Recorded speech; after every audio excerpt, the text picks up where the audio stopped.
ہیچ یعنی فارسی میں بولتے ہیں ہیچ، کچھ بھی نہیں ہے ہم لوگ. اگر ہم دیکھیں اللہ کی عظمت کو تو ہم کچھ بھی نہیں ہیں. کتنا ایک نجس قطرے سے پیدا ہوئے اور ابتدا نجس، انتہا نجس، اینڈ بھی ایک دم نجس.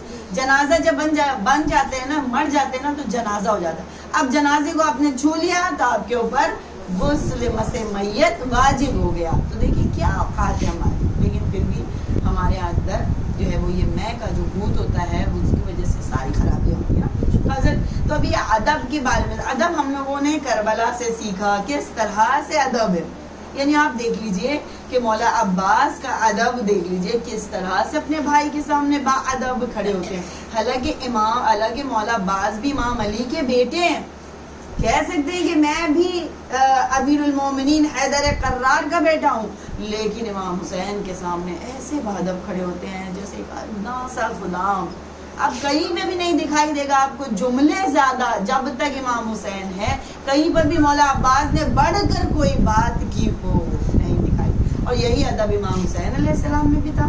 جب تک امام حسن علیہ السلام زندہ تھے، امام حسین علیہ السلام کی روایتیں نہیں ملتی ہم لوگوں کو. اور یہی ادب امیر المومنین علی ابن ابی طالب علیہ السلام میں تھا.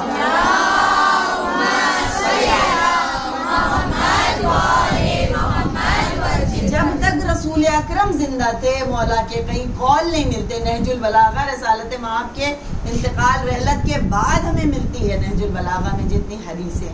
تو یہ ادب کا تقاضا ہے عزیزان محترم کہ اگر جب تک ہم سے کوئی بڑا ہے جو گفتگو کر رہا ہے تو اس کو بات کاٹ کر ہم جو ہے اپنی بات کریں. تو ادب کا مطلب یہ ہے، میں نے آپ کو سمجھایا کہ سامنے والے کو اپنے سے بہتر جانا. آپ دیکھتے ہیں ادب کی الگ الگ کیٹیگری ہے. یعنی کہ سب سے پہلے اللہ کے سامنے ادب، پھر اس کے بعد انبیاء کے سامنے ادب، پھر اس کے بعد امام کے سامنے ادب، پھر اس کے بعد ماں باپ کے سامنے. اللہ کے سامنے دیکھیے جس طرح سے قرآن میں حضرت نوح علیہ السلام کے بارے میں ملتا ہے. جانتے ہیں حضرت نوح علیہ السلام کون ہے بچوں؟ پیغمبر ہیں، اولو العزم پیغمبر. رائٹ، پیغمبر کتنے ہیں؟ اولو العزم پیغمبر کتنے ہیں؟ 5. بچے نام بتائیں گے کون کون؟ بچے کون کون؟ گفٹ ہے ان لوگوں کے لیے جو نام بتا دے. اچھا چلو کوئی بات نہیں، یہ ہوم ورک ہے آپ لوگوں کے لیے. ٹھیک، کل میں پوچھوں گی 5 اولو العزم پیغمبر. تو حضرت نوح علیہ السلام 5 اولو العزم پیغمبر میں سے، آج میں نہیں بتاؤں گی، کل پوچھوں گی. حضرت نوح علیہ السلام 5 اولو العزم پیغمبر میں سے. کیا ہوتا ہے حضرت؟ دیکھیے کس طرح سے ادب سے کام لیا. اور جو تاریخ میں جس نے بھی ادب سے کام لیا، اللہ نے اس کو بہت مقام عطا کیا. اب جیسے حضرت نوح علیہ السلام سے جب حضرت نوح علیہ السلام نے دعا کی پروردگار یہ قوم جو ہے وہ سدھرنے والی نہیں، اس کے اوپر عذاب بھیج دے. تو اللہ نے کتنی مہلت دی. اللہ نے کہا ہے نوح کھجور لو، کھاؤ کھجور کو، بیج کو لو، بیج کو بو دو زمین میں، درخت اگے گا. درخت جب اگے گا تو اس کی لکڑیاں کاٹنا، کاٹنے کے بعد کشتی بنانا، کشتی بنانے کے بعد ہم سوچیں گے عذاب.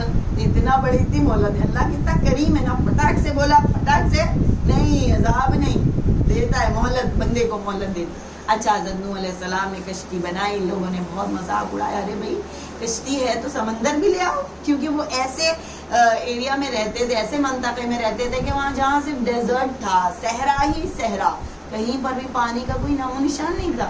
سب ہنستے تھے، ارے یہ تو دیوانہ ہو گیا ہے، یہ کس طرح سے کشتی بنا رہا ہے جبکہ پانی کا کہیں نام و نشان نہیں. لیکن جب اللہ کا عذاب نازل ہوتا ہے تب جو ہے سب کا ہوش ٹھکانے آ جاتے ہیں. اب جب اللہ کا عذاب نازل ہوا، در و دیوار سے پانی برسنے لگا، آسمان اور زمین پانی اگلنے لگا، تو یہ پانی بڑھتا گیا. اور آپ جانتی ہیں جب کشتی میں جتنے لوگ سوار تھے وہ نجات پائے. تو حضرت نوح علیہ السلام نے دیکھا کہ ان کا بیٹا جو ہے وہ پہاڑ پر دوڑا چلا جا رہا ہے. تو حضرت نوح علیہ السلام باپ تھے، نبی تھے، لیکن باپ بھی تھے نا، باپ کے جیسا دل رکھتے تھے، محبت بھرا. تو انہوں نے کہا کہ بیٹا ارکب معنا، آ جاؤ. کہ قرآن میں جملے ہیں، آ جاؤ میرے بیٹے، ارکب معنا، سوار ہو جاؤ ہمارے ساتھ. تو اس نے کیا کہا کہ نہیں، میں آج پہاڑ پر چلا جاؤں گا لیکن کشتی میں سوار نہیں ہوگا.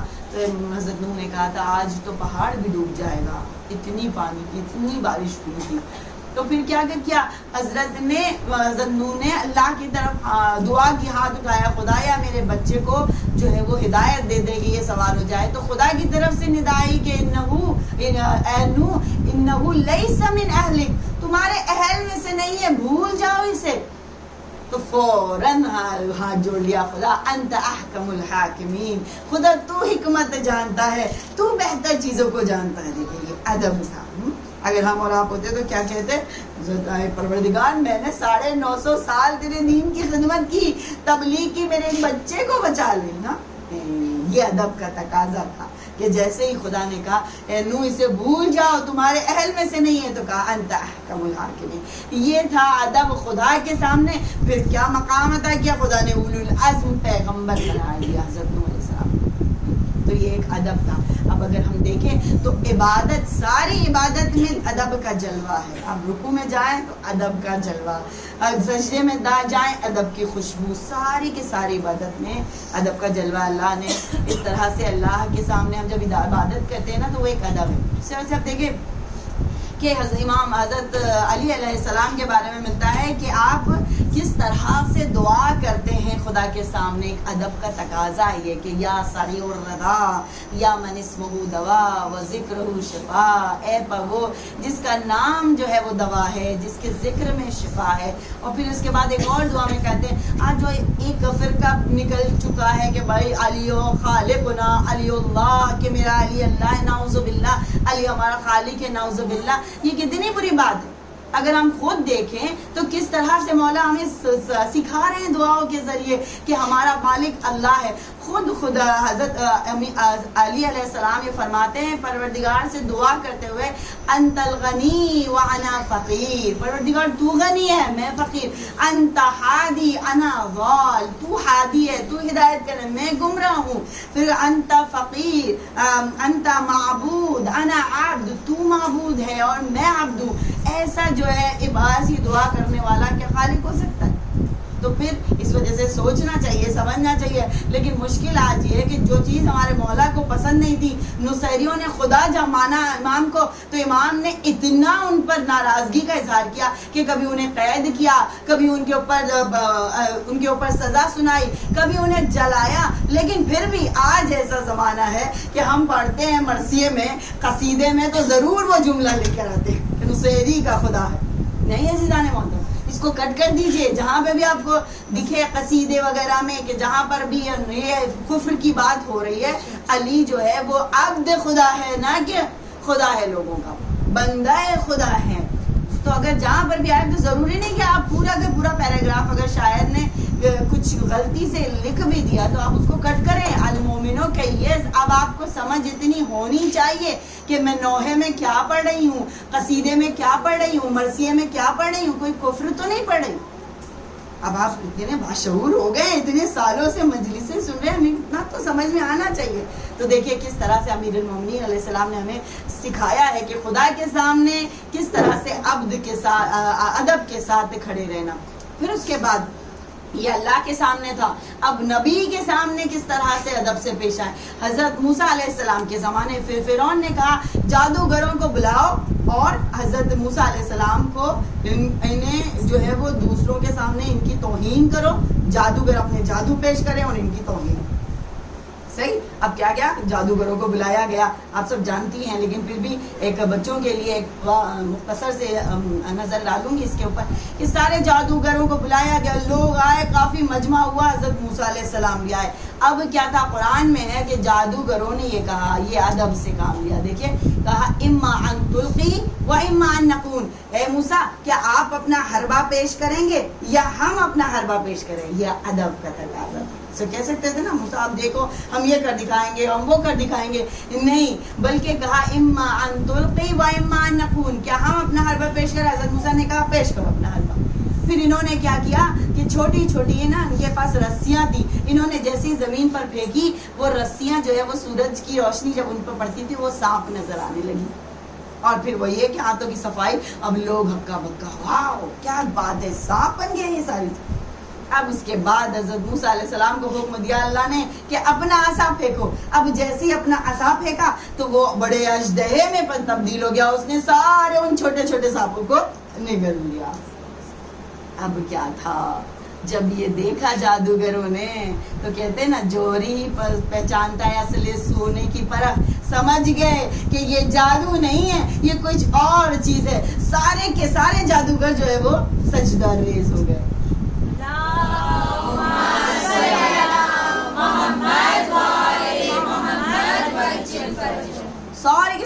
جادوگر ازدر فرعون. آپ کو بولا ارے یہ کیا بات ہو گئی, میں نے تو توہین کے لیے بلایا تھا حضرت موسیٰ کو, یہاں تو ان کی تکریم ہو گئی, بھئی انہیں تو سب چاہنے لگے. پھر کہا کہ اے جادوگر رک جاؤ, ابھی میں تمہارا کیا حشر کرتا ہوں, ابھی تمہارے ہاتھ اور پیر کاٹ کر میں درخت پر لٹکا دوں گا, لوگوں کے لیے درس ہوگا. اب یہ لوگوں نے کیا کہا, جادوگروں نے, واقعاً یعنی کتنا نزدیک ہے خدا تک پہنچنے کا راستہ. ہم قدم تو آگے بڑھائیں, دیکھیے خدا کس طرح سے بائیں پھیلاتا ہے. صرف آپ تو جتنا بھی آپ نے گناہ کیا ہے سچے دل سے توبہ کر کے آگے تو بڑھے, پھر دیکھیے خدا کیسے اٹھاتا ہے. یہ دیکھیے یہ جادوگر لمحوں پہلے کافر واقعی اور لمحوں بعد مومن واقعی میں تبدیل ہو گئے.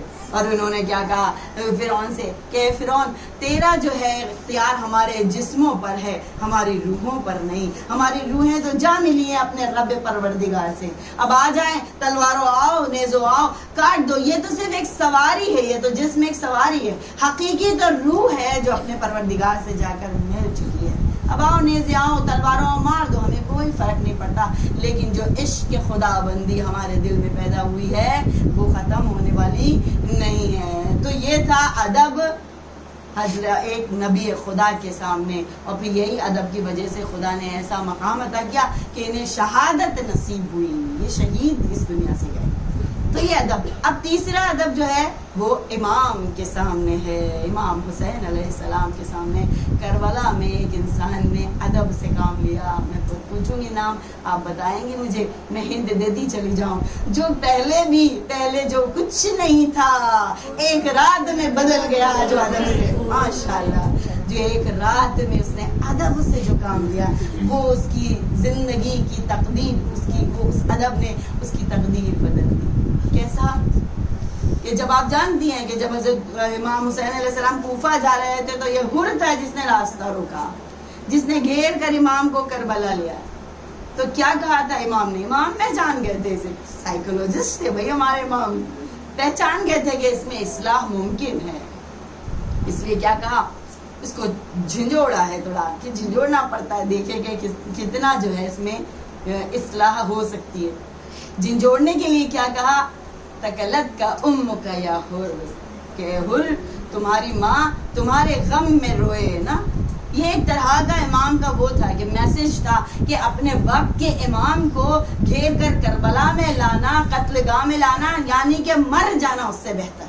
اپنے امام, وقت کے امام پر پانی بند کرنا اس سے بہتر ہے کہ مر جانا. تو اس طرح سے امام نے فرمایا سکلت کا یا حر. اور عرب میں بہت زیادہ برا مانا جاتا ہے, اگر کسی نے ماں کے نام پہ کچھ توہین کی تو بہت زیادہ انسان جو ہے وہ پوزیسو ہو جاتا ہے کہ بس اب اس کا کچھ نہ کچھ برا ہی جواب دے. لیکن حضرت حر نے کیا جواب دیا کہ اے حسین, اگر تمہارے بدلے کوئی اور ہوتا تو میں بھی جواب دیتا, لیکن تمہیں کس طرح سے جواب دوں جبکہ تمہاری ماں فاطمہ زہرا صدیقہ طاہرہ.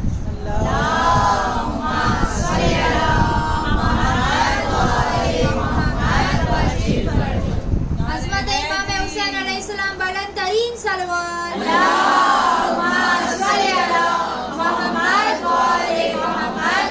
بس جناب حر کا وہ جملہ, اور آپ کو وہ سعادت نصیب ہوئی کہ شہادت پائی, آپ نے ایک رات میں جنت خرید لی.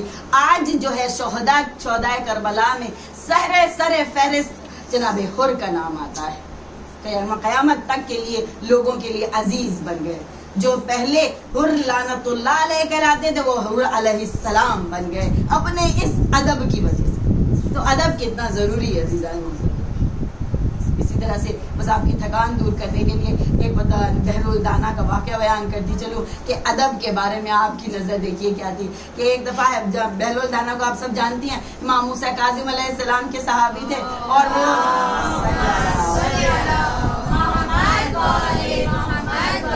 اور انہوں نے جنون اختیار کی تھی. لیکن وہ جنون کے ذریعے, کیونکہ ان کی جان کو خطرہ تھا اس وجہ سے, لیکن وہ جنون کے ذریعے جو ہے وہ لوگوں کے عقیدے کو صحیح کرتے تھے.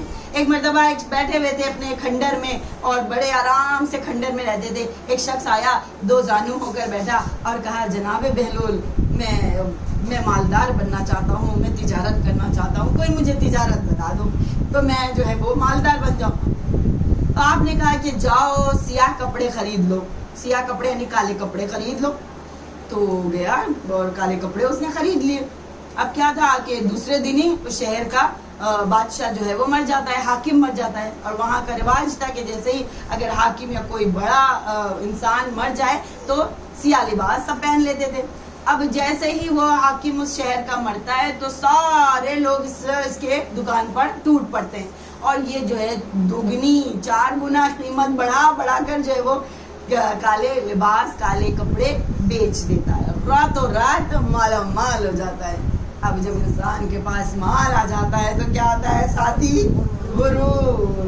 اب اس کے اندر غرور آ جاتا ہے. اب گھوڑے پر سوار ہو کر پھر آتے ہیں جناب بہلول کے پاس, پھر کہتے ہیں کہ ارے دیوانے اب بتا اب کس کی تجارت کروں؟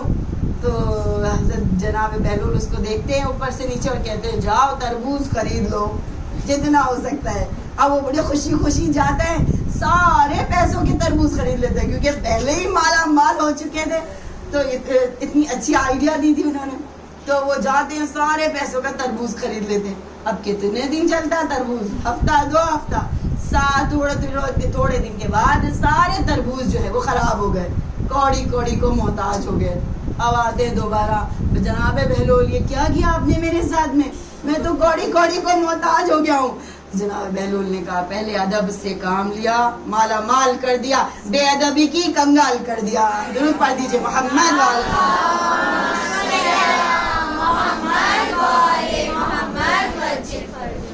تو دیکھیے عزیزان محترم, یہ ادب جو ہے اتنی زبردست چابی ہے.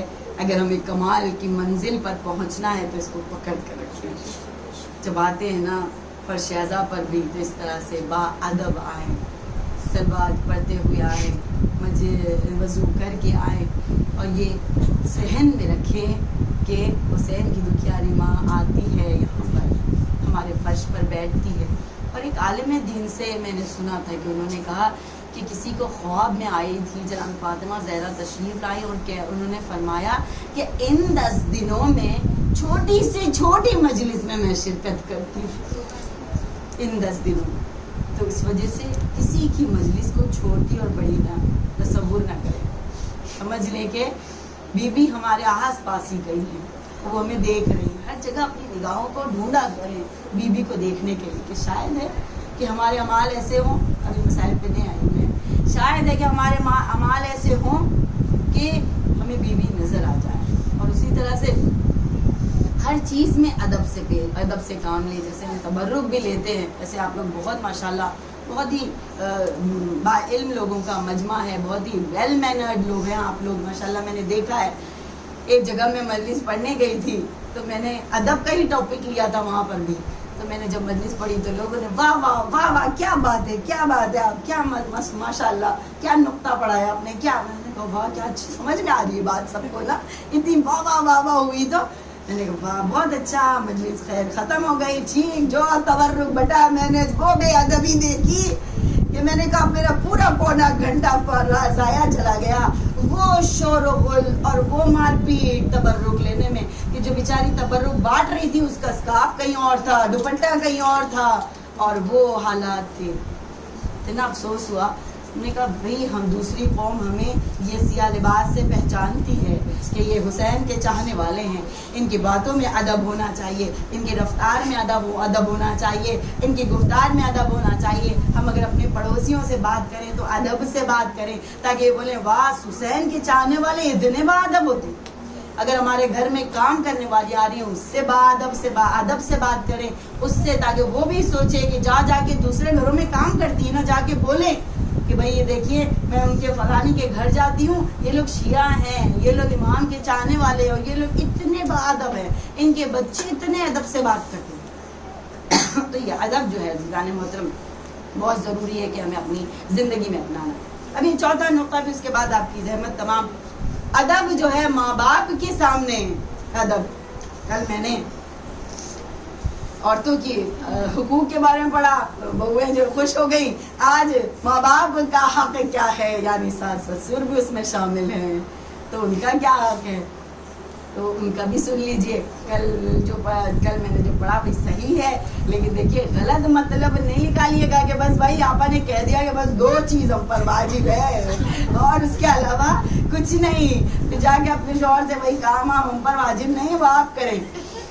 لیکن دیکھیے جس طرح سے ہم پر 2 چیز واجب ہے, اسی طرح سے ہمارے شوہر پر بھی کچھ ہی چیزیں واجب ہے. یعنی کہ وہ نان و نفقہ دے اور 2 لباس سردی کے 2 لباس گرمی کے, بس, اور اس کے بعد کچھ نہیں. لیکن وہ بیچارے کتنا دل کھول کر ساری چیزیں خرچ کرتے ہیں نا, دن اور رات محنت کرتے ہیں کہ میں اپنے اہل و عیال کے لیے اچھی زندگی فراہم کر سکوں. یہ ایک مومن واقعی کی پہچان ہے کہ وہ دن اور رات محنت کرتا ہے.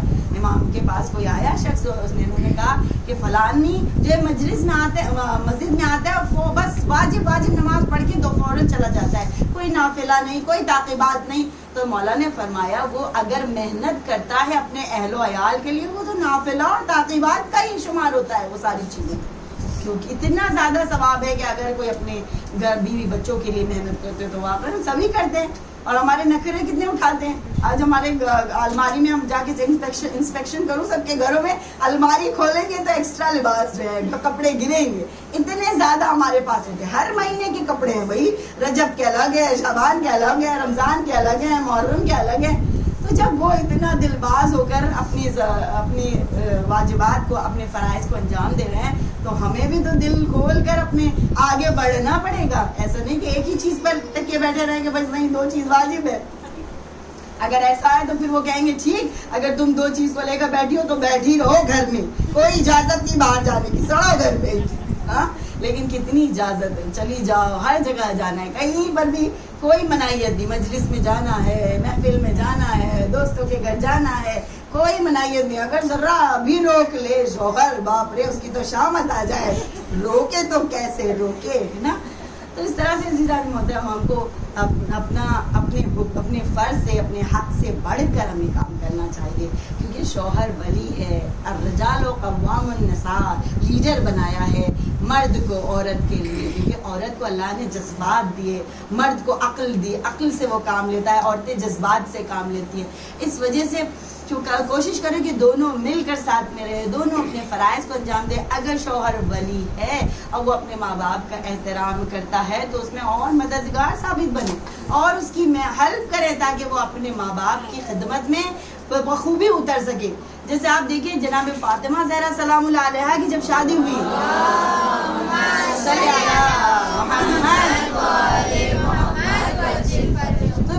رسول اکرم تشریف لائے اور انہوں نے امام علی علیہ السلام سے پوچھا تھا. کیا پوچھا تھا امام سے کہ علی بتاؤ فاطمہ کو کیسا پایا.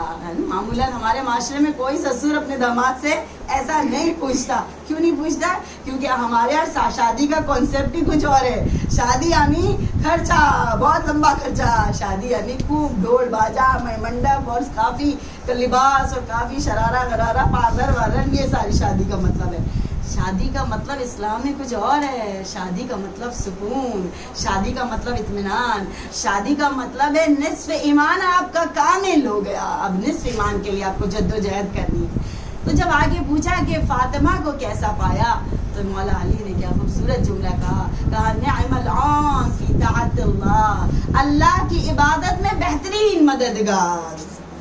تو بہتر بھیا اللہ کی عبادت تو ہے ماں باپ کی خدمت کرنا, بوڑھے ماں باپ کی, یہ بھی تو اللہ کی عبادت ہے. تو اس میں ہم کو بہترین مددگار بننا ہے اپنے شوہر کا. تو اس طرح سے ماں باپ خوش تو ہماری زندگی بھی سعادت سے بھر جائے گی, ہماری زندگی میں رحمت اور برکتیں آئیں گی. کیونکہ عزیزان محترم روایتوں میں ملتا ہے کیا ملتا ہے کہ اگر کسی نے آ کر امام سے پوچھا کہ کیا ادب ہے ماں باپ کا, ماں باپ کی کیا مقام ہے, تو امام نے کیا فرمایا ہما جنتوں کا ونارک, وہی تمہاری جنت ہے اور جہنم ہے. کیسے؟ اگر اچھی تم نے اطاعت کی, ان کے ساتھ احسان کیا تو جنت میں جاؤ گے, اگر برائی کی تو جہنم میں جاؤ گے. تو ہما نارو, جنتوں کا ونارک. پھر اس کے بعد اور ایک حدیث ملتی, میں نے حدیثیں ڈھونڈی, بہت عجیب و غریب واقع. امام رضا علیہ السلام فرماتے ہیں کہ اگر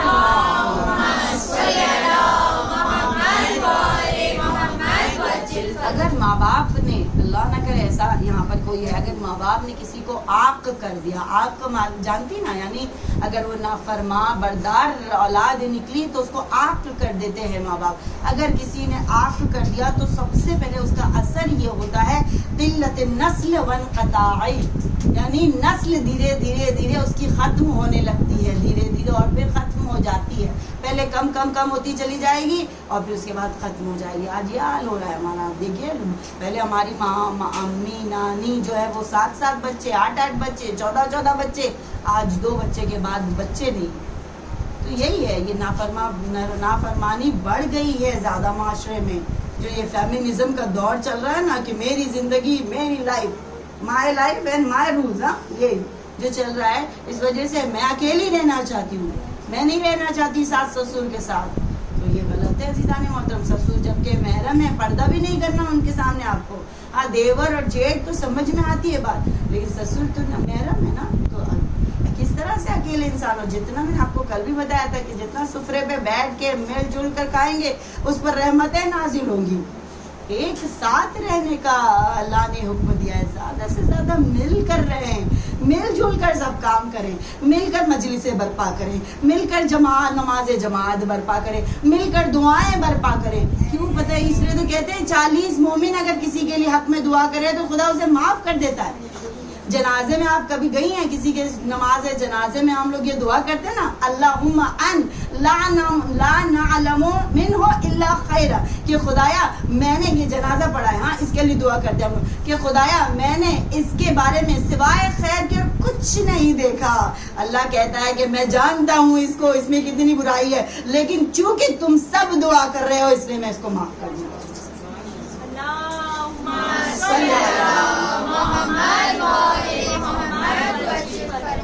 محترم امام جو ہے حدیث میں ہے کہ امام کا ظہور کیوں نہیں ہو رہا ہے؟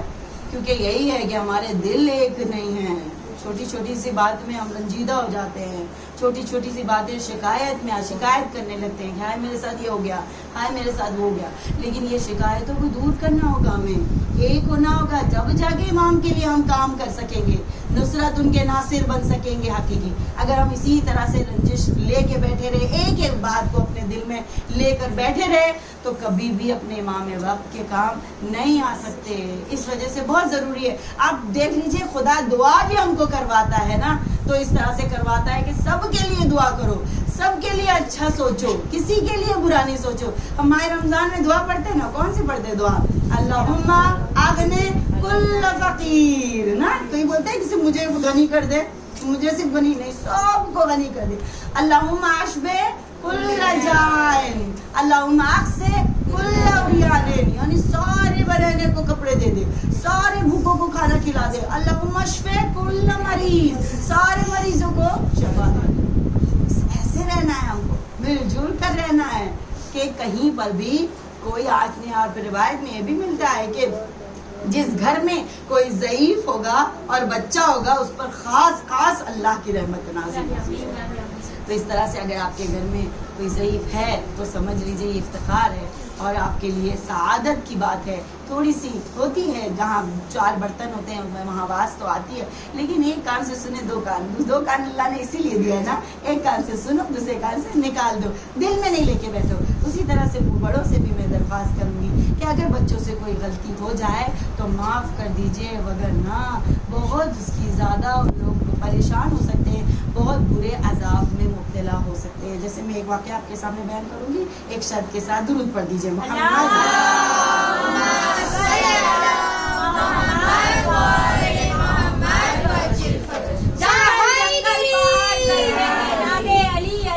مشکل کو سب کی حل کرو، مشکل کشا علی، نعرے حیدری، آواز بلند، پنجے تنی سلوات.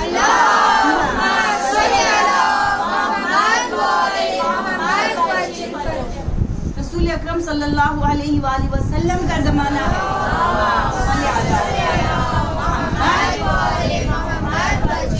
رسول کا صحابی ہے، جوان ہے اور اپنے آخری وقت حالت احتضار میں ہے. رسول اکرم اس کے پاس آتے ہیں اور اس کو جب دیکھتے ہیں کہ وہ حالت احتضار میں ہے تو اس سے کہتے ہیں کہ کلمہ پڑھو. یہ شیخ عباس قمی کی کتاب ہے منزل الآخرہ.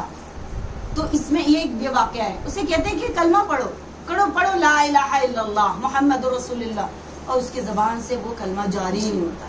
صحابی رسول جو رسول کے ساتھ رہا لیکن جاری، جیسے تالا لگ گیا ہو زبان پہ. رسول اللہ کو بہت زیادہ فکر ہوتی ہے، ارے کیا ہوگا اس کا، یہ کلمہ شہادتین پڑھے بغیر یہاں سے چلا جائے گا. پھر کہتے ہیں پڑھو اے عزیز پڑھو، اور اس کی زبان پلٹتی نہیں. پھر رسول اکرم دیکھتے ہیں ادھر ادھر، دیکھتے ہیں تو ایک کونے میں ایک ضعیفہ جو ہے وہ بیٹھ کے گریا کر رہی ہوتی ہے. اس کے پاس جاتے ہیں، تم کون ہو، اس سے کیا رشتہ ہے تمہارا؟ وہ کہتی ہے کہ میں بدنصیب اس کی ماں ہوں. تو کیا کوئی مشکل ہے تمہاری اس کے ساتھ؟ تو کہا ہاں، میرا اور اس کا جو میری اور اس کی بات چیت بند ہے. یہ 6 سال ہو گئے میں اس سے بات نہیں کرتی، میں اس سے ناراض ہوں. تو امام رسول اکرم نے کہا لیکن یہ وقت ناراضگی کا نہیں ہے، یہ وقت اس کے اوپر پہاڑ ہے، اسے معاف کر دو اور اپنی زبان سے دوہراؤ، ورنہ اس کی عاقبت خراب ہے، یہ جہنمی ہے. یہ یقین جانی. کیا جانو ماں کو یہ کہا کہ کیا تم چاہتی ہو کہ تمہارا بیٹا آگ میں جلایا جائے؟ ماں ہے بھائی، ماں کا دل تڑپ گیا. کہا نہیں یا رسول اللہ میں نہیں چاہتی. کہا ابھی زبان سے اقرار کرو کہ میں راضی ہوں اس سے. تو زبان سے اقرار کرتی ہے. اس وجہ سے ہم لوگ بھی کہتے ہیں جنازے میں ہم لوگوں کو بھی کہا جاتا ہے کہ جاؤ اور حلالیت لو، معافی مانگو، جو بھی ہے. اگر شوہر ہے تو مہر معاف کر دو، بچہ ہے تو دودھ معاف کرو. زبان سے بولنا ضروری ہے کہ میں نے معاف کیا ہے، وگرنہ اس دنیا میں بہت مشکل میں پھنس سکتا ہے وہ انسان. اب یہ جاری جاتی ہے، کہتی ہے کہ میں معاف کرتی ہوں، میرا اللہ بھی اس سے راضی ہو، میرا رسول بھی اس سے راضی ہو. اب رسول اکرم اس کے سرانے آتے ہیں اور کہتے ہیں اے جوان تم کیا دیکھ رہے ہو؟ تو وہ کہتا ہے کہ یا رسول اللہ ایک ایسی بھیانک شکل اور اتنی بدبودار شکل ہے جو میرے پاس آ رہی ہے، میرے نزدیک آ رہی ہے، جو اس سے مجھے بہت اذیت ہو رہی ہے. تو رسول اکرم فرماتے ہیں پڑھو جو میں کہہ رہا ہوں، پڑھو یا من یقبل الیسیر ویعفو عن الکثیر اقبل من الیسیر ویعفو عن الکثیر، کہ ہے وہ جو تھوڑے کو قبول کرتا ہے اور زیادہ کو معاف کر دیتا ہے، میرے بھی تھوڑے سے ثواب کو قبول کر لے اور زیادہ گناہ کو معاف کر لے. تو جب یہ پڑھتا ہے تو پھر فلسفہ رسول اللہ فرماتے ہیں اب کیا دیکھ رہے ہو؟ تو وہ کہتا ہے اب میں دیکھ رہا ہوں کہ وہ بدبودار اور خوفناک شے دور ہو رہی ہے. رسول اکرم کہتے ہیں پڑھتے جاؤ. اب کیا دیکھ رہے ہو؟ تو کہتا ہے اب ایک خوشبودار خوبصورت شکل ہے جو میرے نزدیک آ رہی ہے. عزیزان محترم دیکھیے کس طرح سے اگر ماں باپ جو ہے ناراض ہیں کسی سے تو پھر اس کی حالت یہ ہوتی ہے. اس وجہ سے بہت ضروری ہے کہ اپنے ماں باپ کا خیال رکھے. خدا نے اپنے توحید کے ساتھ میں ہمیشہ اللہ نے ماں باپ کی اطاعت کا حکم دیا. وَبِالْوَالِدَيْنَ احسانًا، والدین کے ساتھ احسان کرو. بچوں کے ساتھ میں مخاطب ہوں، بچوں ماں باپ سے اونچی آواز میں بات نہیں کریے، ادب سے بات کریں کہ ادب جو ہے وہ آپ کو بہت کامیابی کی منزل پر لے جائے گا. تو یہی ہے احسان کریں. احسان کا مطلب نیکی نہیں کہ بس جب ماں باپ کچھ بولے کہ بھائی میری دوا ختم ہو گئی ہے لا دو تب آپ لائے، یہ نہیں. ان کے بولنے سے پہلے ان کی ضرورت کو پورا کریں. یہ ہے نیکی، یہ ہے احسان. تو عزیزان محترم دعا کرتے ہیں کہ پروردگار ہمیں توفیق دے کہ اپنے ماں باپ کی صحیح معنوں میں ان کی اطاعت کر سکیں، ان کی خدمت کر سکیں اور انہیں خوش رکھ سکیں. کیونکہ جس نے اپنے ماں باپ کو خوش رکھا اس سے اللہ بھی راضی ہوا. اور ایک اور حدیث تھی کہ اگر کسی کے ماں باپ اس سے ناراض ہیں تو کہتے ہیں جعل تربت الحسین شفاء من کل داء. تربت حسین جو ہے نا، امام حسین کی تربت، وہ ہر درد کے لیے دوا ہے، لیکن سوائے اس کے جس کے پاس آپ کے والدین ہیں، اسے تربت حسین بھی نہیں بچا سکتی. اس وجہ سے اگر کوئی بھی رنجش ہو گئی آج اپنے والدین کے ساتھ، آج ہی جائیے فون کریے. دیکھیں میں یہی کہتی ہوں کہ ہم لڑکیاں تو اپنے ماں باپ کے ساتھ نہیں رہ سکتی نا. اس وجہ سے اگر ہمارے ساتھ ساس سسر ہے تو کم سے کم ہم ان کی خدمت کر کے یہ ثواب حاصل کر لیں. اور یقین جانیے کہ اگر ہم بہویں جو ہے اپنے ساس سسر کی خدمت کریں گی تو وہاں پر ہماری بھابیاں بھی ہماری امی اور ابو کی خدمت کریں گی. کیونکہ یہ